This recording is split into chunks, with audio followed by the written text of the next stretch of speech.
When I was 13, my uncle pulled a box out of the bottom of his closet to give to me for Christmas. In it were these weird-shaped dice and 2 heavy books that smelled weird and were published decades before I was ever born.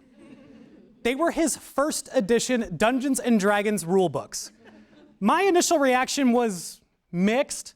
I remember thinking, so it's like a video game, but there's no graphics, and I have to do all the math by myself. Eventually, my curiosity won out, and I became hooked. The game was actually a lot simpler than I'd initially expected. Basically, players create characters, heroic personas in a fantasy universe, and collaborate with their referee, called the Dungeon Master, to tell stories of adventure and magic. The dice are used to introduce a random element, to provide the shocking twists and swerves that most great stories are known for. In its beginning, Dungeons & Dragons had a bit of a reputation for being for basement-dwelling nerds. This is wholly inaccurate. We played in the garage. But the reputation of Dungeons & Dragons began to change as the game became more popular. Right now, Dungeons & Dragons is enjoying something of a pop culture renaissance. Every hobby has its ebbs and flows of popularity. But in 2014, Dungeons & Dragons launched its 5th edition, which was specifically designed to be more accessible to new players. And the game exploded in popularity. People were tuning into live streams and podcasts. Stranger Things, Netflix's hit television show, in 2016 centered Dungeons & Dragons as a metaphor for companionship, friendship, and cooperation. Even Stephen Colbert on his Late Show often talks with guests about Dungeons & Dragons. Recently, he chatted with Senator Cory Booker about the game before saying that if he kept going, they were going to cancel his show. The reputation of Dungeons & Dragons has changed. It's evolved from a game that we thought was only meant for the nerdiest among us to being something that anyone could participate in. And as it did, millions started to tune in, from YouTube to iTunes, to watch their favorite celebrities play the game, and people started forming campaigns of their own. As the game's popularity exploded, researchers in the field of mental health began to recognize that the game might have potential for more than just fun. It might actually be therapeutic. I know what you're thinking. How? Well, the central process of Dungeons & Dragons is called role-playing, which, simply put, is time you spend pretending to be a person other than yourself. This process is what allows Dungeons & Dragons to be an effective therapeutic tool, because it gets our brain in a state where it is primed to learn and grow and evolve in ways that we can't do normally. Researchers are beginning to argue that while the experience of Dungeons & Dragons is fictional, you can't really slay dragons, the experiences gained within the game are capable of generating authentic emotional responses, that there can be some transference between the game world and the lessons you learned there and our real world. Basically, the game tricks us into letting our guard down. As players immerse themselves in the personas that they have crafted, the defense mechanisms that might be present in their everyday life don't activate. As they immerse themselves in a story that they tell with their friends, they begin to experience a social situation with the lowest stakes possible.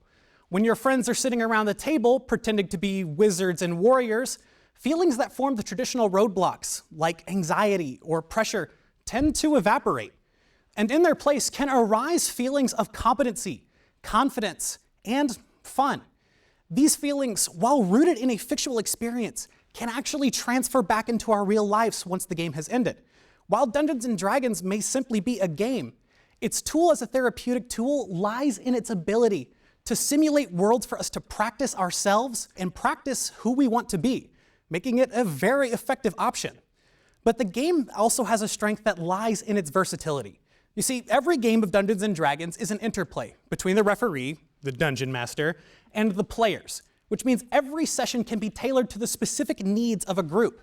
If the players are hoping to get a break from their daily experience of feeling hopelessness and anxiety, then playing a game in which they can take on the guise of confident, capable heroes can provide a mental break, a space for them to experience the chance to feel those feelings and learn how to deal with negativity in their everyday life without the overbearing feelings that might torment them otherwise.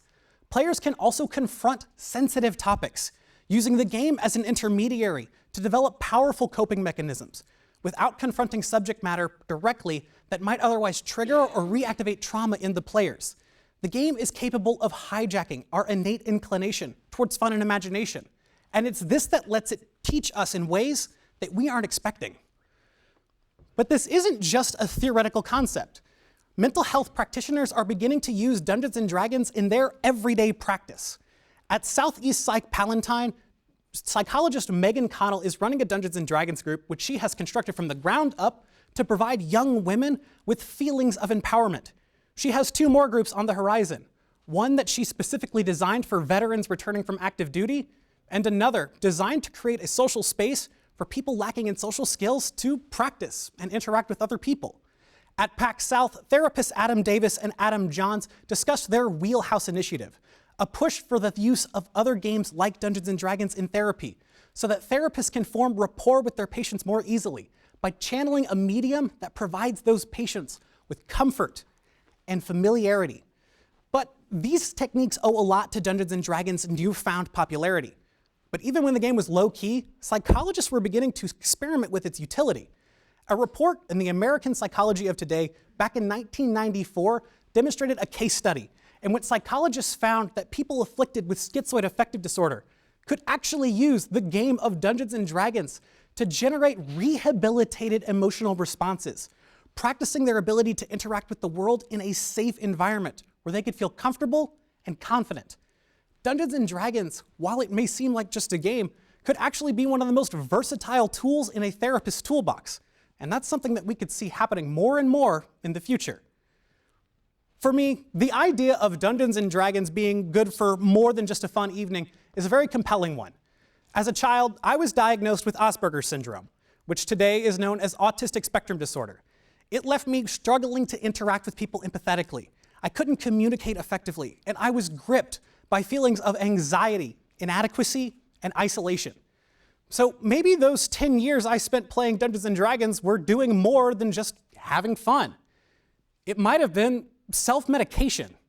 And while it's certainly overzealous of me to claim that Dungeons & Dragons may have saved my social development, I'm going to make that claim anyway.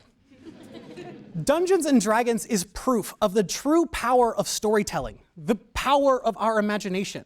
And it's a tool that we can use to shape our minds and the worlds that they inhabit going forward, making D&D as therapy a powerful idea for the future.